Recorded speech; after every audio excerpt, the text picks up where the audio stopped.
I'm very excited about this conversation today with 𝗕𝗢𝗢𝗢𝗞. She's a certified health and nutrition coach, a writer, a podcaster, and a fitness coach of over 12 years industry experience. After healing herself naturally from sugar addiction, binge eating, Hayley became passionate about health and helping others to feel their best in their own skin. I so love that. She helps women now achieve sustainable weight loss, rebuild deep self-worth, and unlock body confidence without extreme dieting. Hi, Hayley, how are you? I am great. What an intro that is. Thank you so much for having me today. Thank you for taking the time. Exactly. What an intro. I've got so many questions to ask you because, and I'm going to go straight into a question that I would love you to clarify for people. For sure.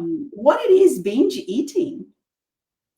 Binge eating is an uncontrollable way of eating that you can't stop yourself, or you feel that you can't stop yourself. So that will be usually from a trigger somewhere where you start eating, whether it is sugar, whether it is processed food, whatever it is, and there is an incontrollable factor to it where you have to eat everything in sight. So you go from you. It might be not just one packet of chips. It might be chips, a whole tub of ice cream. Then you're going on to the Nutella jar. Then it's on to the next. Like that is a abnormal way of eating. So you wouldn't sit down and usually eat that on a day to day, or not. The average person wouldn't eat that amount. So what happens when, is that kind of would you say a habit that you developed? How do you even know that you have that? Like, do you feel sick, afterwards, or was it diagnosed by a doctor? It is, you will feel sick. It is eating to a point of feeling nauseated. So, and you will know there is a difference between overeating Hmm. and binge eating. So binge eating is usually in a short amount of time, and it's stemmed from self-sabotage. So when you're doing it, most of the time you're not even enjoying the food. You might enjoy it at the start, but then it's getting to a point where you are literally just eating for the sake of eating, and to fill yourself up from a place of really lacking love for yourself, really. So that overeating is just like, oopsie, I accidentally ate that block of chocolate. Where binge eating is just an uncontrollable amount until you physically feel sick, and you will know it. You'll be inflamed in your gut. You'll be feeling really, really down. Self-loathing will come in. Guilt will come in. All of those emotions and thoughts will come in after a binge eating session. Wow. And tell us a little bit more about your story, so people can kind of, understand how you got here today.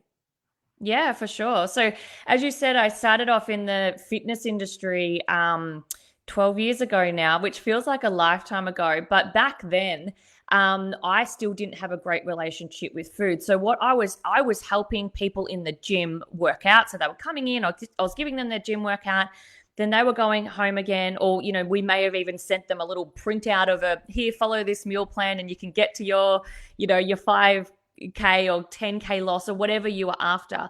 And there wasn't a lot of support there. So that's why I was finding really, really early on that these clients weren't getting support, but also myself. So I was training in the gym, I was following that meal plan alongside them, but I was also going home and having a really terrible relationship with food. So something may have triggered me in that day or that morning.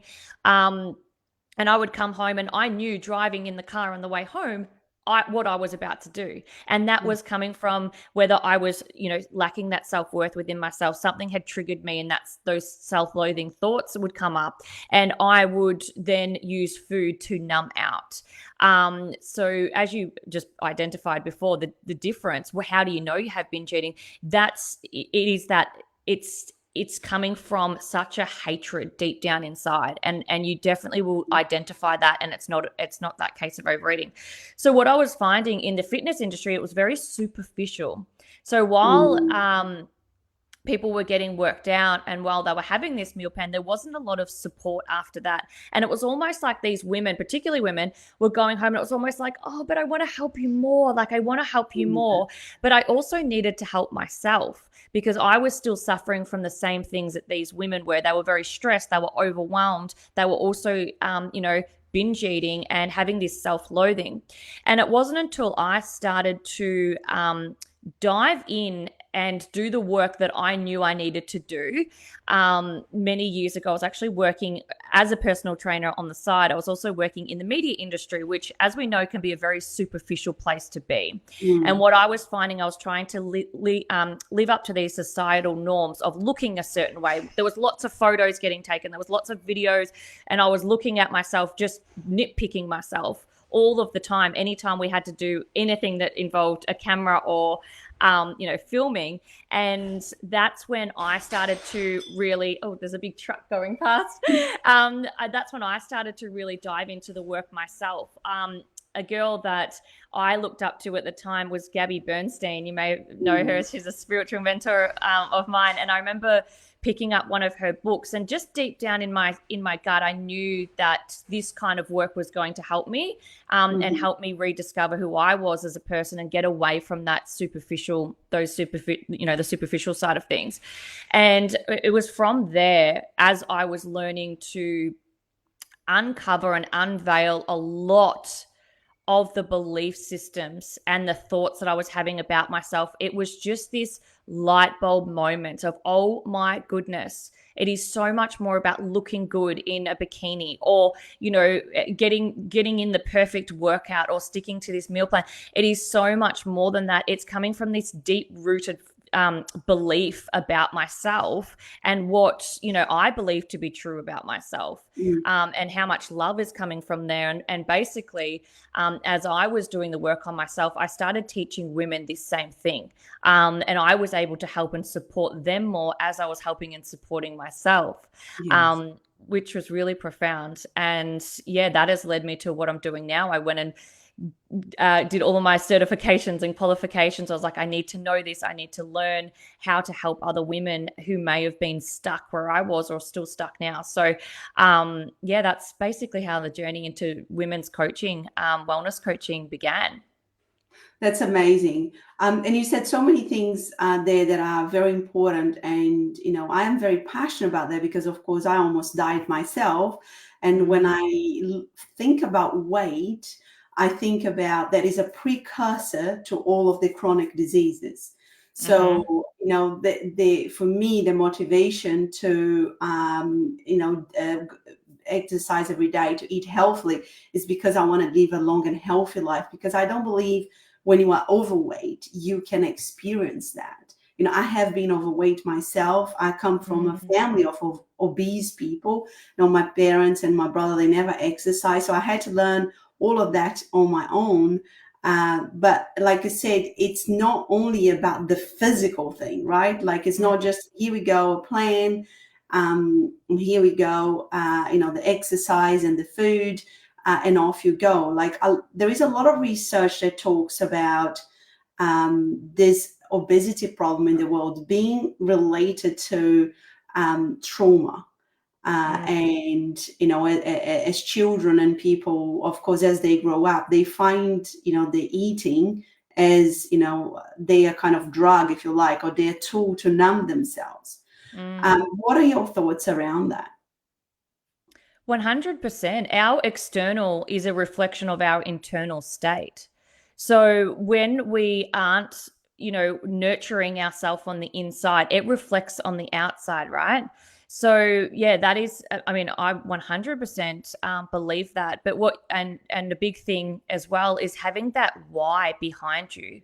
The why, obviously you had a very, very clear why of why you were doing this. And I think that's the difference between what we're, societal norms out there is to, drop the weight and look a certain way. But what is the why? What is the underlying driving force behind that? Like, why do you want to feel the way that you do? Do you want to feel lighter in your body? This is why I don't just teach women to love their bodies, right?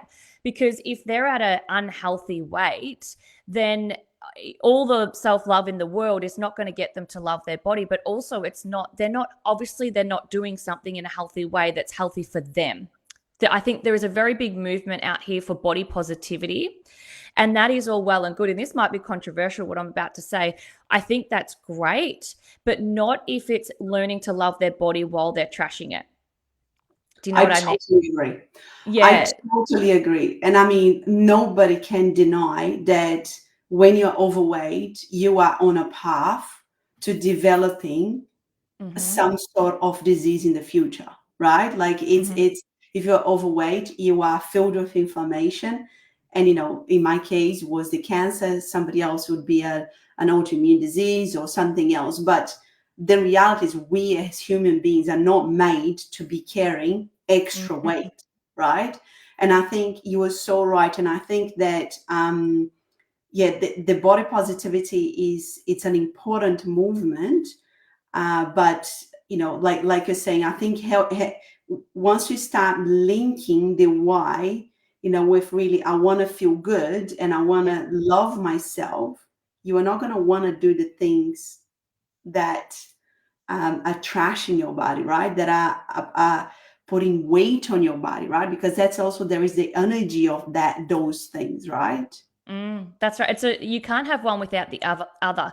If you're coming from that place of self-love, self-respect, you genuinely respect your body. I always say your mind is in alignment with your body, right? So if you are loving your body, that weight will naturally drop off because you're no longer aligning with the trashy processed food. You're no longer aligning with the binge eating. You're no longer aligning with these things. The more you do on the inside, the more that, you know, you want to move your body. You want to feel more energetic. You want to, you know, develop all these feelings, not so much the superficial side of things. So that has to be in alignment. Your mind has to be in alignment with your body, or your body will always reflect what's going on the inside. That's why I say sustainable weight loss, because if you do have weight to lose, that's amazing, because that's an opportunity to, as you're doing the work, that's going to come off naturally because you are doing all of the things in turn. You wanting to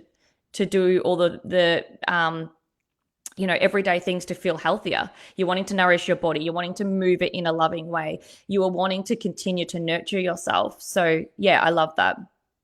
I love what you said about the sustainable weight loss. You know, there are so many people out there, especially with things like, the 𝗕𝗢𝗢𝗢𝗞 medication and supplements and things that are sold to people as this magic pill. I always take my time to like post when you see somebody who's like 300 kgs and they are now like at a healthy weight.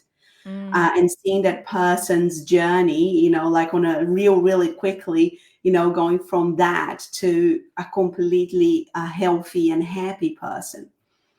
What are some of the misconceptions that people think around, or your clients think around the sustainable weight loss?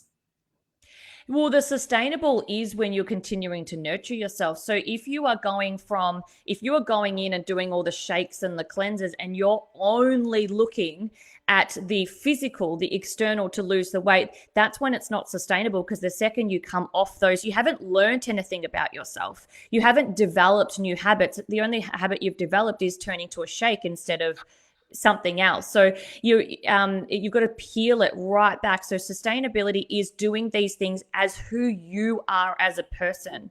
So, you know, who am I? I am the person that gets up early. I'm the person that nourishes her mind first thing in the day. I'm the person that moves her body in a loving way. I'm the person that chooses loving, or nourishing foods. You know, you've got to really peel it back and go, who are you? Because you are not a shake.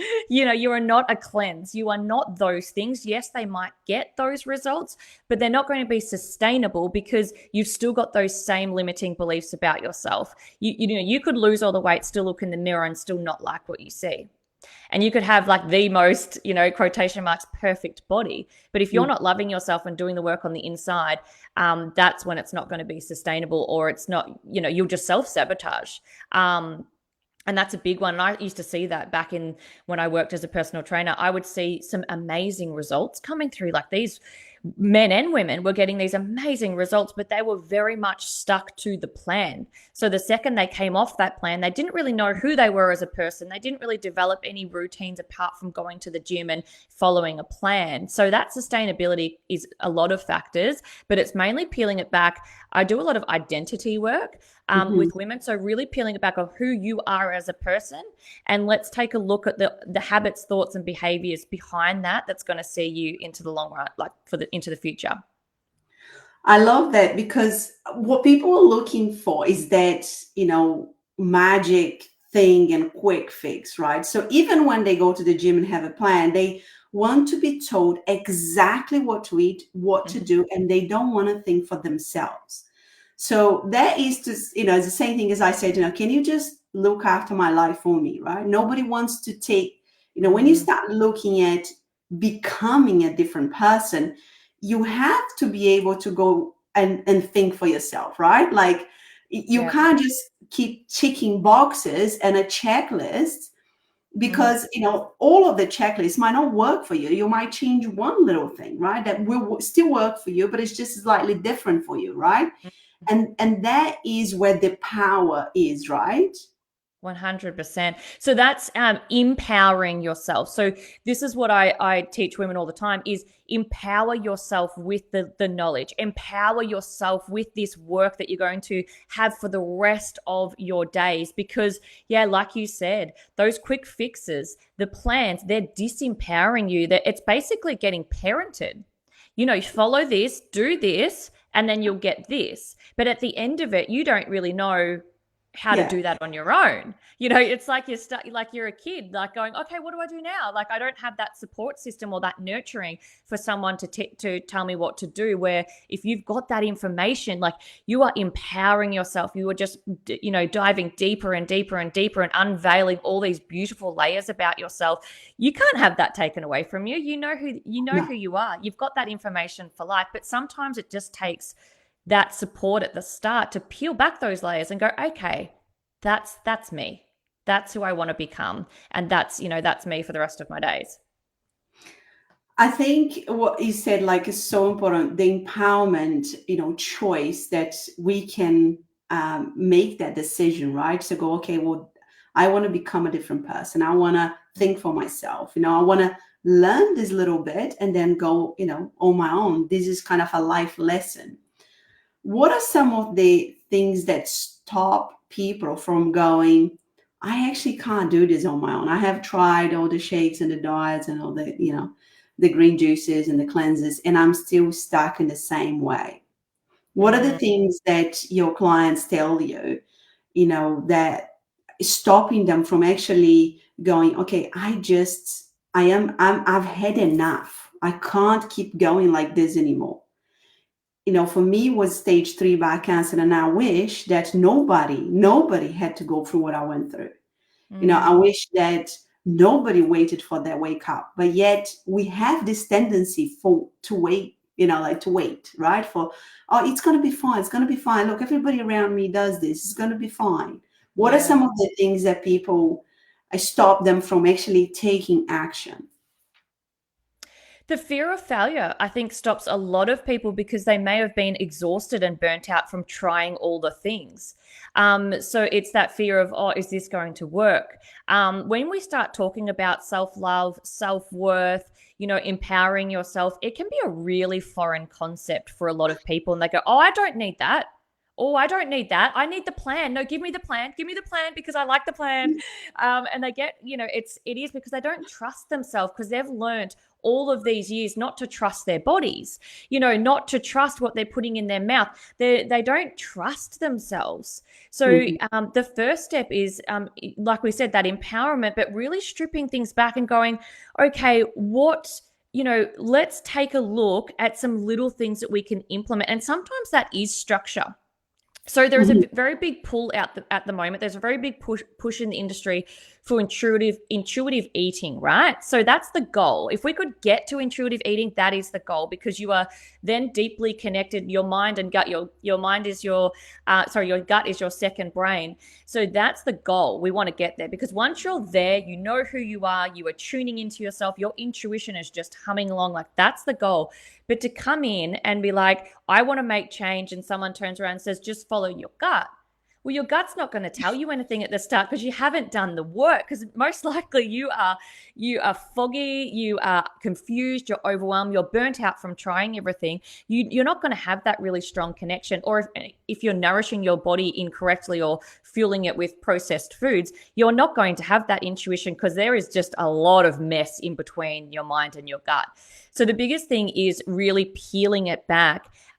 So what I like to do is I actually give women structure at the start. Yeah. So I actually give them that structure to go, okay, here's what a kind of a good way of eating would look like for you on a day, like a day-to-day basis. We do it in a way that it's tailored to their body and their own situation. And then it's like, we look at the structures. So then the weight will start coming off, which gives you more focus and clarity, right? So that's taken care of, and it's more focus and clarity to then continue to do the work. So as that's coming, as that's stripping off, you're getting more clarity, you're getting more focusy, then you can dive in, and it's like paving the way. It's just like, you're getting rid of all that fog. So then that mind-gut connection is just super clear. You've got this beautiful connection with yourself, and you're like, this is all making sense. It's all, it's this beautiful journey that needs to happen, because it can be really overwhelming if someone is really down and out with themselves, and, self-love is just such a distant, goal for them. They're like, I don't even know where to start. It's there. It's interesting you're saying about self-love. When I started my healing journey, I actually looked at the dictionary, what self-love was, because I did not understand the concept. I'm like, what is this thing that I see in every bloody book? Literally, they keep talking about this. Love thyself. I still couldn't understand, and I blame because English is my second language, but I still couldn't get it, I could not get it. And when people talk about, weight loss and self-love, like you said, most of the people that are struggling with the weight, they don't understand self-love. They are very distant from the feeling of self-love. Oh, 100%. And what you said is so important about the gut and the brain connection. For one message that the brain sends to the gut, 9 messages is sent back from the gut to the brain. Now, if your gut is filled with inflammation, what kind of messages are it's sending to your brain, right? And like you said, you are not really catered at that point in time to make any informed decisions. I would always say that from a struggling body, it's very difficult for you to control your mental state of mind. Yeah, 100%. And I think that is, when you talk about weight loss, giving that first structure is so important, because people start feeling good. Oh, is this what it is like to feel good? Is it really possible to wake up with energy? Yeah. Well, a lot of people don't know what it's like. It's like, you don't know what you don't know, right? So a lot of people have never felt good. They actually don't ever know what it has ever felt like for them. So once they start feeling that way, it's like, then you're like, okay, this feels, I didn't even know what it was possible for me. I've never felt this good. And then it's that flow on effect, because and going back to what you said with the self-love, I love that, because I think a lot of people feel the same. I think a lot of people are going out and looking that up in the dictionary, because what is it? We see it out there a lot. Self-love and self-care. A lot of people still wouldn't even grasp that concept. I always think of it this way. If you're a parent, you can relate to this. Sorry. Or even a dog parent, you can relate to this, right?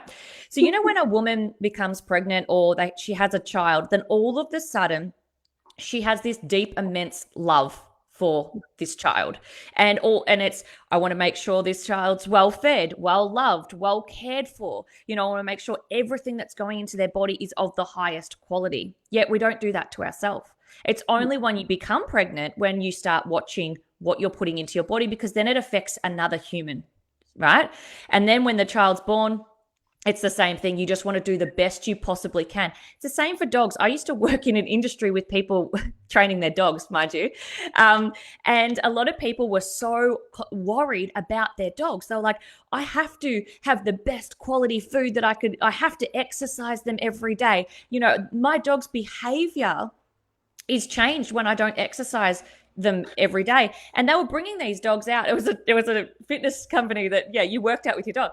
And the love that these people had for their dog, I was like, but why don't you do that for yourself? You know, why don't you get the best quality food out there? Why aren't you nurturing yourself and making sure you are moving your body, because you know the behavior changes that when that happens. And it's just so interesting. So that is a really good definition of self-love. Think of the love you have for your child or your dog and inject that into yourself. And that's exactly what motivated me at the beginning, because I had such little self-love, like zero, that I couldn't really connect to that feeling. So my motivation first was my kids. You know, I have to survive for them. I have to get up every day for them. I have to change my diet for them. But, not everybody, is motivated even when they have kids by their kids. You have to find what works for you. Like I said, like what it could be your pet, it could be something, it could be somebody else, it could be your partner, it could be your parents, whatever it is, right? But like anchoring yourself in that why is really important, because at the beginning, you need to remind yourself until you can do it for yourself, right? Yeah, 100%. And that's exactly where I always get every single person I work with. We always start at your why. It is like right at the very top, because that's what's going to keep you away from this self-sabotage cycle and this, this self-loathing cycle, I should say as well, is what is that driving force? Why are you doing this? And you, like you said at the start, you were thinking, I'm doing this for my children, which is so great. But we even need to peel that back a little bit. I'm doing it for myself, so then I can be a better mom. It is, it's well and good to have that in there, because it is that flow-on effect. But your why is to, first of all, inject it into yourself, and then to fill yourself up for your children, for your partner, for your friends, to show up as your very best self. And that's exactly the transition that I went through. I needed that motivation at the beginning so I could start connecting to myself and do it for myself. And these days I do it for me. And what you were talking about, people with their dogs, and then of course, because you focus on women, what are the obstacles that women face to put themselves first? Because for me, again, it was very apparent. Okay, Angelica, if you don't start putting yourself first, you are going to die. This is it. This is black and white thing here. You have to put yourself first every single day for the rest of your life. Yeah. So why do we put everybody else first? It comes down. It comes down to that, the self-worth, because it is one of those vicious cycles sometimes, right? We don't feel deserving of doing, of investing our time and ourself into, being our best self. We don't, it is that vicious cycle, because you've already got that so low self-worth to then do that. So it's getting over that and making just one decision. And it's like you've hit your rock, and usually it's a rock bottom. I've hit a couple of rock bottoms in my life, and that's been the rock bottom where you're like, I can't go any lower than this. I feel so it feels so bad. I'm down and out. I'm feeling so lost. I'm so disconnected from myself. It might be that moment where you're like, okay, I'm going to do something, and it can be scary to make the first step or to just decide to change. But that's what holds people back, because once you make that first step, that's when everything else just flows. Because even just making that first step, you are doing the first thing of self-love and self-respect. You're saying, okay, maybe I am worthy of feeling good. I'm just gonna make that first little step, and then everything else, it's just that it builds on it and builds on it. And then you learn, then it's like, it's when you go back in time, when you are feeling good, you look back and you go, oh my goodness, I can't believe I was living like that. Yeah. And why did I wait so long? Sometimes I wish that I could be like, if only you knew how amazing you could feel, like give people a glimpse into their future a little bit, and be like, you're going to look back on this and go, wow, like I was settling for this when I had the capacity to, feel this way. And one of the techniques which I can share with you is I actually get, a lot of people, and I encourage anyone watching right now is to do this, is to close down your eyes and really picture what if you were to click your fingers and have your very best self. And it might be a little bit blurry at the start, because if you're just beginning and you're right down here, it might be hard to tap into her. But you could do this every day for 1 minute and slowly start to get more clarity and more a better picture of this. But you just closing down your eyes and really tapping into yourself. So you picture you in the future, 6-12 months from now. And what if she was living in her very best self, what would she look like? What would she be wearing? How would her body posture be? What would she be doing in her everyday? How would she speak about herself? How would she speak about others? What kind of things is she's believing about herself? Where would it take her in her life, like in her career? Really getting a very clear picture of her in your mind. I do this all the time. It's like you just picture, and she's looking back at you with so much love, being like, you can achieve this. You can achieve that. So reverse engineering it. So once you have that picture in your head and look at the behaviors that she's doing. So maybe she's waking up early, she's moving her body, or she's journaling, or doing some kind of self care for herself. Then start taking action and behaviors, adopting those behaviors now to be in alignment with her. And any decision you make, it's always, is this in alignment with her? That's amazing. Yeah, that's a great exercise. Because like you said, a lot of people, and my husband, once he told me, because he changed his diet and his lifestyle as well, and he feels better than ever, and he's going to be 50 this year, and he's so healthy. And again, he struggled with his weight all his life. And he said, the problem is people just, they can't even imagine that they can feel good. They can't even, they're so far away from it. So, how do you get them to thinking that they can actually feel healthy and feel good in their body? I think that is an amazing exercise. Now, just, thinking about the women that came into our world and said, yes, Hayley, I am all in. What are some of the characteristics that they have that make them, take that massive step to say, yes, Hayley, please help me? I think it's coming from a place of that frustration. I believe that when I connect with women, they're at their rock bottom. They're absolutely frustrated. And it is, there's nothing wrong with that. I wish that we could capture it beforehand, but sometimes your rock bottoms or your frustration can be your driving force, right? So and it's usually when, at night, right? For a lot of women, it's usually at night, that moment of going, I have to do something, because they've been stressed all of their day. They've given their energy to everyone else. They've left themselves, at the bottom of their to-do list. They've usually put the kids to bed. They've gone and raided the cupboard, and whether it's a binge eating session or it's just an overeating session. And then it's that point afterwards where they, I think that's a very raw moment for a lot of women, where they go, oh my goodness, I can't keep doing this. I'm frustrated and I just don't even know where to start. Because at that moment as well, they might be on social media going, all these ads targeting them for all these cleanses and the pills and all of that. And it's so overwhelming. They're like, where the hell do I even start? Like, what would I even do? Do I need this supplement? Do I need to hire this person? Do I need to, it can be a really, really overwhelming place to be.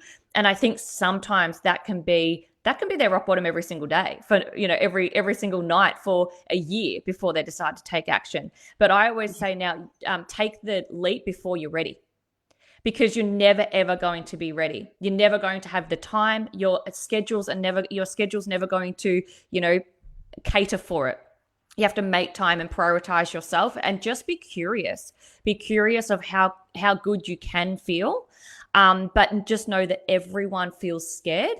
And everyone feels fear at the start of taking action towards something they've never done before, and that's themselves. Because people can go out and, spend money on a new phone. They can go out and easily, spend money on a laptop or whatever it is, or their kids or whatever it is. a new caravan, you know, like whatever. And then, but when it comes to yourself, it sometimes cannot be a tangible thing, right? It's not like I'm giving, you know, I'm investing into myself and this is exactly what I'm going to get back in return. It can be a risky decision, especially if you don't trust yourself. So yeah, that's what I would say is the biggest thing is, you know, you can feel the fear and just take action anyway, and just trust yourself that you'll do it.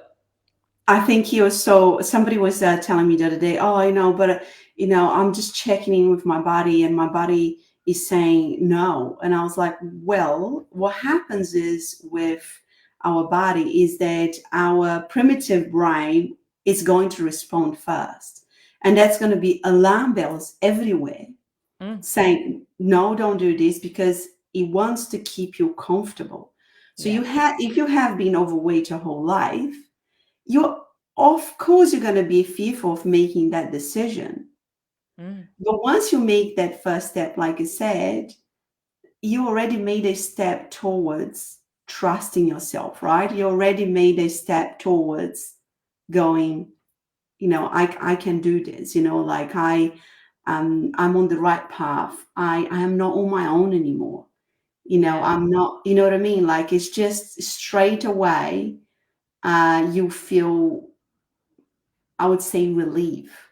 It is a relief. Taking the first step is sometimes can feel, it is a really big feeling of relief. It's like, okay, I'm doing something about it. I've actually taken that first step, and it's like, whew, it is, but it's just in that moment. Because like you said, we want to be, our brains are taught to be kept safe and do the safe and comfortable thing. And sometimes, the step outside of that comfort zone can be really, really daunting. And your brain will want to go, no, can't do that. When you first look at something, I can't do that. But yeah, it's in the resilience of building up what you can do, using that same resilience that you've built all these years of putting up with feeling this way. That is building resilience within itself. It's feeling crappy and feeling like low energy and low mood and overweight is actually building resilience, because you have to live with that every day. Yes. That is building resilience to live in a way that's not at your best. That is, to me, that is bigger resilience than choosing health every day. I actually find that really, really, you've already got the resilience there. You've already got the strength there, because you're choosing a harder path right now. Yeah. That path is harder. Because once you do, discover and unveil the new path, you'll realize, wow, I don't have all these ailments. I don't have these risks anymore. I'm going to the doctor and they're going, oh my goodness, what are you doing? You have all the, you're just ticking the boxes, and you're saving now, and instead of having to look at a reactive way in the future. And, I'm sure you can relate to that, obviously, because that was a very big eye opener for you. That was oh my goodness. I've got to change here. Yeah, I think what you said is very important. Why wait? Stop waiting. Because if your body's already giving you signs, waking up exhausted and dreading your day and all of that, things are not on a good path here, for sure. And the body's incredibly resilient, like I said. And it's in one way, it's almost unfortunate, because you can put up with so much. Yeah. Until you're literally like on your way to your deathbed, like me. And then it's like, okay, alarm bells, everything stop right now. And I think you're so right when you say, you don't have to wait until that moment. Do something because you want to live a different life and create a different life, right? Yeah, exactly. And don't find yourself in the it's too late realm. Like, but the work that you do now is so amazing. I just want to highlight that is you are encouraging women to do that, like to take action now, because you don't want to look back on life and have any regrets. Like, you want to be taking action now. Like, when you're not ready, you're never going to feel ready. You'll never, ever, ever feel ready. There won't be the right time. There won't be the finances all of a sudden hitting your account. Like, there's never going to be that right time. And it's just, it might be this conversation. It might be something else that pops up and be like, yeah, that's right. Like, I'm just going to do it. I'm just going to do it. Yeah, exactly. Now, tell us a success story from one of your clients. I'd love to, of course, don't have to mention names, but So just Yeah. people have an understanding of what's really possible. Yeah, for sure. Which one am I going to choose? So, okay. So I had a girl that came to me last year, and this is actually a very typical story, actually. So this one you might relate to. She came to me last year because she'd actually had signed up to another health program, and she lost 20 kilos. So that was a very big weight loss for her. What happened from there, though, it wasn't a sustainable plan. She said she felt really great because the weight was off her. She was feeling really amazing. She actually noticed a lot of people were complimenting her at the time. Like, she was feeling more noticed, right? So that sometimes that can happen when you strip the weight off and people are starting to see, they compliment you, which can be dangerous in itself, because then you're associating, I must only look good when I have this weight off me. People must only love me when I look this way. So she was in this very stringent diet, and she got these results. But what happened after she finished, she said it wasn't sustainable. It was eating a lot through the day, and it wasn't sustainable. There was lots of supplements and things involved in it. What happened after that is she basically didn't learn much about herself. It was all on that exterior. It was all just focused on the weight. So then stress hit in her life with, she's got young kids. She was running around. She found herself stress eating again. So what happened was then she gained 5 of that back. So she'd lost the 20, she gained 5 back, and the self-sabotage hit, because the self-love and the self-respect wasn't there, right? Because she was starting to associate, she was the ultimate people pleaser as well. So she loves these compliments coming through, that she was losing this weight. People were noticing, they were complimenting her. So anytime she put on a little bit, she was like, I can't do this. People are not going to be respecting me. I can't be seen to doing this. But it was a vicious cycle then, because the more she felt that way, the more she was turning to food. The more stressed she was, the more she was gaining. And then she was down and out. So she came to me, and she was like, she actually came to me at the time, I was actually running a different program. She came to me and she thought she needed that program. And I said to her, I think we need a different route. And I had this the self-development and health, in one. It's called Naturally Well. And she ended up jumping into that one. Well, she actually shed the weight back off herself again. So she got down to what she was wanting to, but she developed tools and techniques to actually unveil so much that was actually holding her back. It was a very big eye-opener. Some belief systems she had there. Obviously, we've already highlighted a few. She had a lot of belief systems sitting there around her health and what she needs to look like and who's going to love her in return, and health is only achievable if I'm on a diet and things like that. We also looked at her stress management, her mindfulness. We looked into journaling. We really took this whole picture of health and how to nurture her body from this mind-gut connection that she had already opened up, because she had a lot of that weight already stripped off her. And then now she's sitting at her sustainable weight. She feels so energetic. She's just training for her first half marathon. She feels amazing. And she said the other day, I will not diet again. I'm off the diet trap, off the diet cycle. That is just doesn't align with me anymore. I am not the person who diets. And she's she's restructured her whole life and her whole routine and how she shows up for her children as well. She says, I now encourage my kids. Her kid was one of her children was trying to run up a hill the other day, and she said, I started saying this new belief, you can do it, you can do it, you can do it. And she's like, he just skyrocketed up the hill. She's like, I'm finding that now I'm able to be a better role model and a mentor for my children.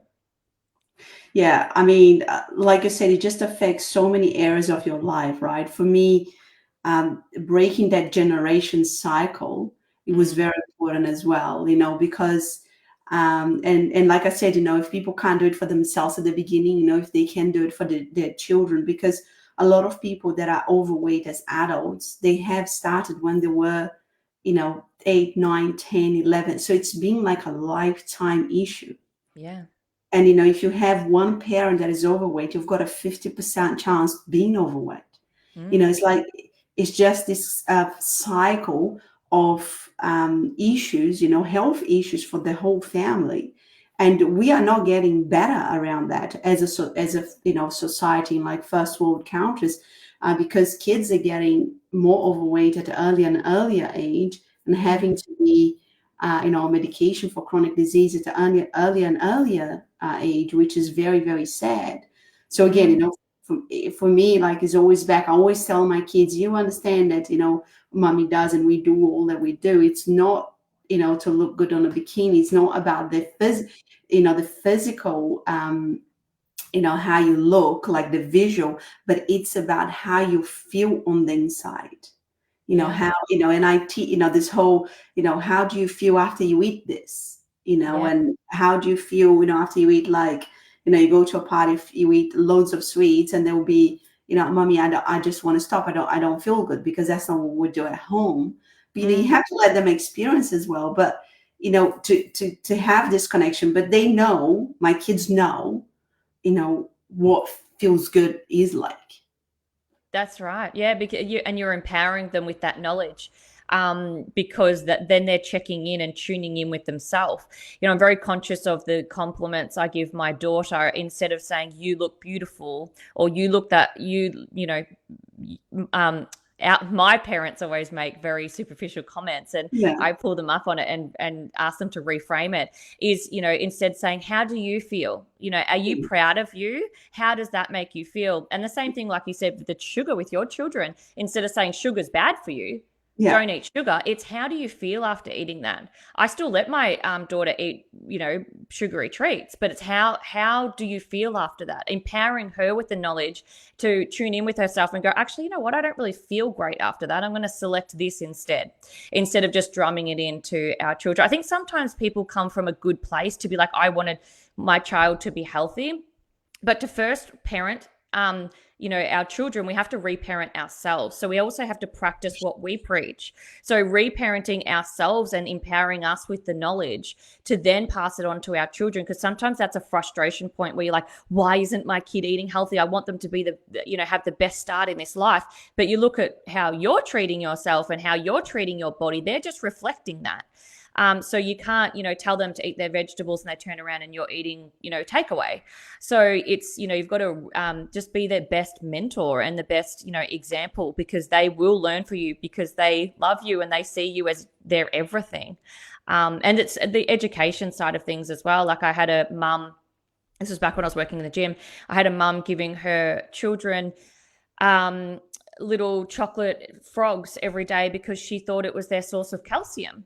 So, like it's that, well, where did she learn that from? That was obviously a belief somewhere that, chocolate has calcium in it. Therefore, my children has to have chocolate. It's this, and that, like the generational thing you're saying, that's a belief maybe her parent told her, and her parents maybe told her that, and they're just passing it down. So it's, it's up to us to break the chain first in ourselves. Sometimes we talk about breaking the chain in our children, but break the chain yourself here. Then it's a flow-on effect for your children, and then their children, and then their children. So when you look at investing into your health, it's not just for you. It's for how many years are you breaking the chain for and teaching a new generation.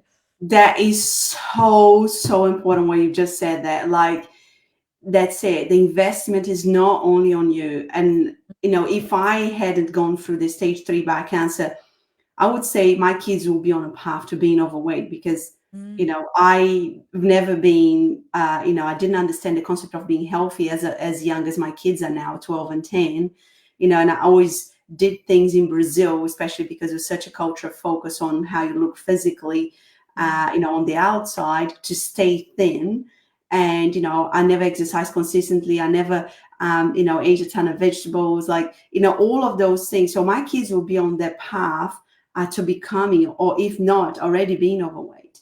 And what I have created, and this is the thing that I am absolutely most proud of in my whole journey, is that I changed not only my life, but I've changed my husband's life and their lives.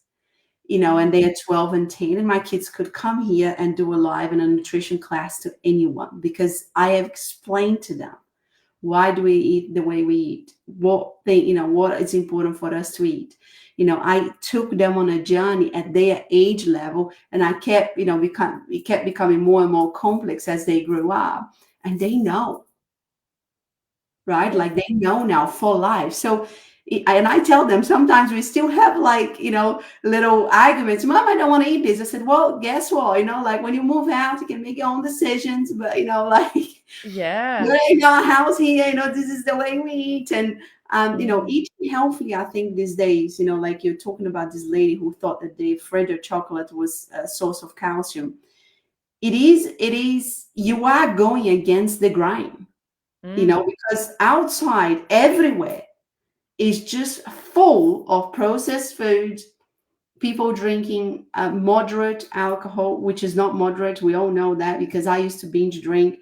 All of this moderate, but it's all moderate, Mm.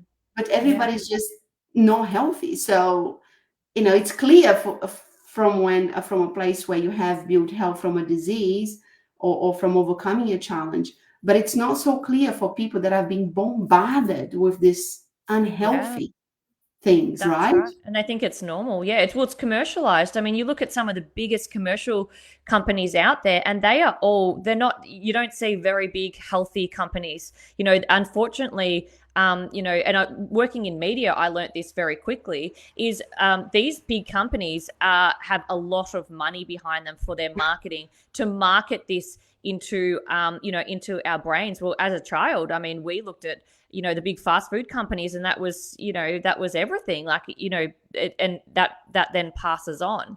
And it can be very, very scary, the information out there. Like I look at still some of my family members, and they're still saying things from what our parents taught us about food, and Mm, out there. And you will become ostracized when you start yes. living this way, because it makes other people uncomfortable. So and it's not like you're going to door knock on other people's doors and being like, guess what, I'm feeling healthy now, go and do this.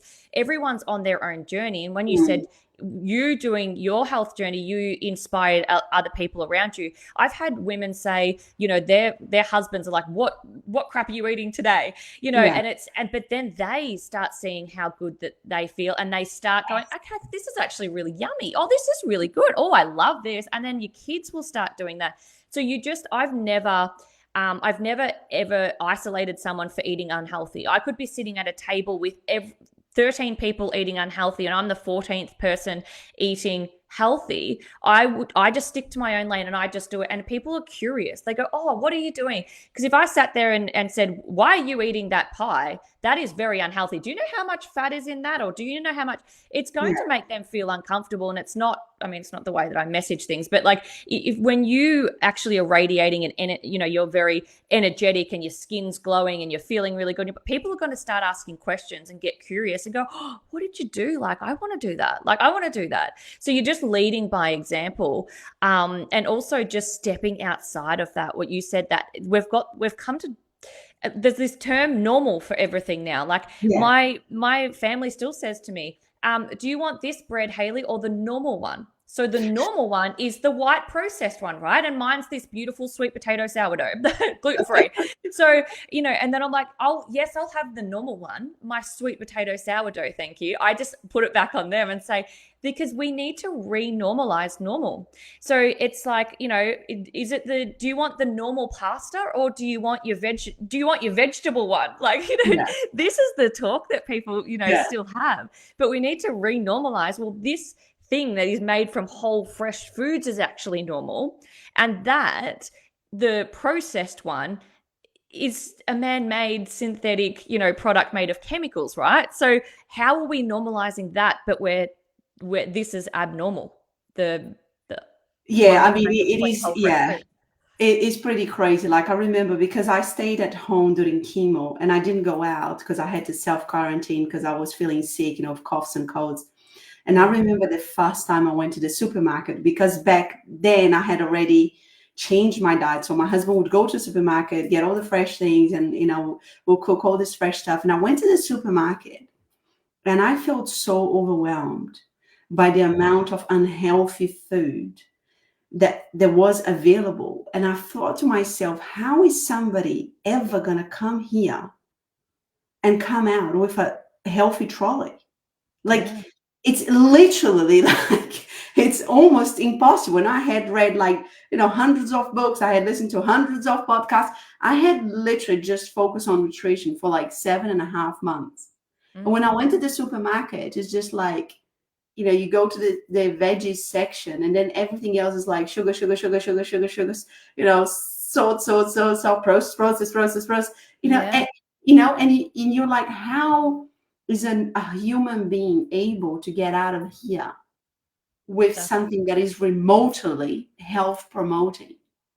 And everything's colorful, and there's ads everywhere. It's even on the floors of the supermarket. There's big stickers, and there's, it can be a really overwhelming place. I always say to think of your higher self then. Where would she shop? Yeah. What kind of foods would she buy? Where is she going? Is she going to a market on a weekend with her, her beautiful basket and filling it up with fresh produce? Is she going to a Whole Foods place where I love going into places where I know it's supported and in alignment with my values, because I know anything that they sell there is going to be good for my health. Yes, still educate yourself and look at all the the back of products, because there's so many seed oils and there's so much, we don't want to be still looking at the marketing on the front. I always say the marketing jargon on the front, don't believe it, because big marketing companies are paying really big dollars to, now we're talking plant-based, gluten-free, sugar-free, all of these words that they're now paying lots of money to have on their products,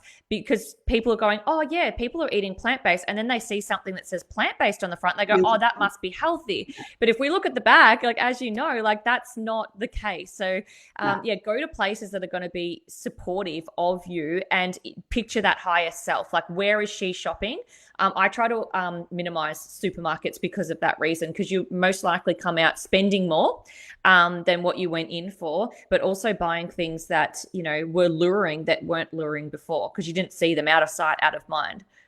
You said so many important things there. Like, I go to a market to get all my veggies, and I meet the farmers, which I think is a beautiful experience. And I do go to the supermarket just to buy my dry beans and lentils and things like that. But I do eat a plant-based diet, and I have seen an increase in things that are ready, plant-based or healthy. Yeah. And I always look at the back, and I'm like, people eating this, they might as well just eat, whatever, that it's not plant-based, because it's terrible, and I wouldn't eat this. And I think, bottom line is just going back to basics. Like, if you people say, Angelica, but you're so disciplined. I was like, well, not really. If I had a cupboard full of chocolate and biscuits, and I would just eat that, because that's what's available, right? I love that you said the word discipline, though, because this is a big thing. Yes.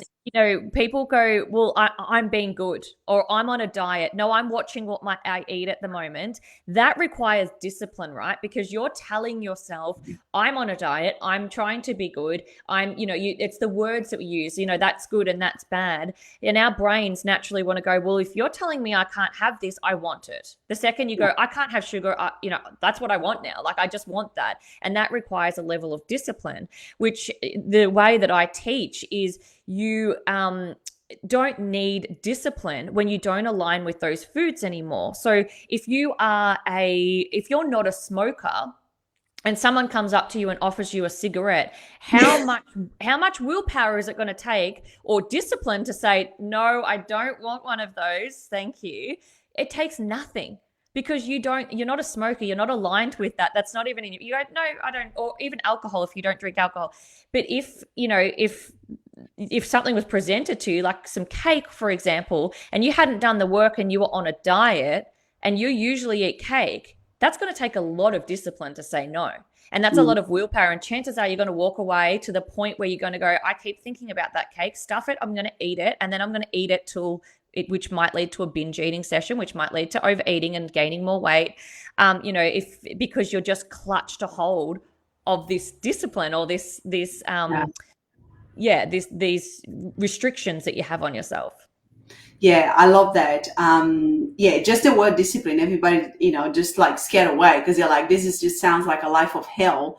But it's not, it becomes who you are, right? Like, your choices become who you are. So it's not hard for me to go to the supermarket and not buy, all the processed foods, because that's who I am now, right? And what you said is spot on. There is no amount of discipline that's going to keep you on track if you haven't changed yourself at a core level. Mm. Yeah, that's right. It all comes down to that, identifying who you are and living in alignment with that. Because the chances are you don't know who you are. If you've never done any self-development work, or you've never done anything that's outside of the realm of a diet, or a meal plan or an exercise plan or whatever it is, you don't even know who you are. And sometimes we walk around with these labels. I'm a mum, I am the business manager, whatever your role is in your employment role. You're walking around with all these layers, these labels on you, and you don't actually know who you are. So doing that, it's just flipping it, it's reversing it, it's discovering who you are, and then everything else just flows. And like you said, it just becomes part of life, who you are, and that's you for the rest of your days. Then you're forever learning, but that is such an important way to, because it is so many people around just walking around not knowing what to do, and asking other people to basically parent them to feel better, but not giving them the information to empower them to have it for life. Yeah. That's so important. We could talk forever. Like, you've got like there is so many gold nuggets that you've dropped on today. Like, thank you so much for that. And I really appreciate your time. And I think your message is so important. So many women needs that service that you're providing, so they can change themselves at the core level and start living their best self, so they can experience this ripple effect, right, to their families, their loved ones, and everything around them, which is so beautiful. So how can people find you?